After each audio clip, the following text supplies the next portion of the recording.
Hi, my name is Dave Andrews. Today I'm going to show you how to use Excel's trim function. Let's open up Excel by going to our Start button. We go to All Programs.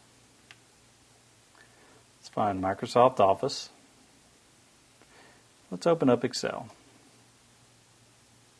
Now what the trim function will do for you is it'll clear off any spaces that are within a cell surrounding the data on both the left hand side of the data as well as the right hand side.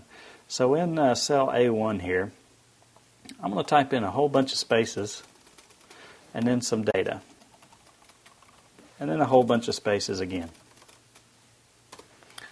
Now as you can see, because all these spaces are in this cell, it's kind of pushed this over a little bit.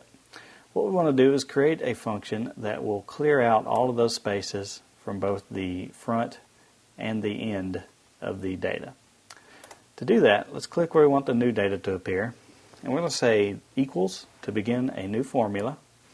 And let's just type trim, which it gives you a little bit of text. Here's what it does. Remove all spaces from a text string. And let's do an opening parentheses. And we're going to click on A1. That tells it what cell to trim. Let's do a close parentheses. And to see the results, just press enter.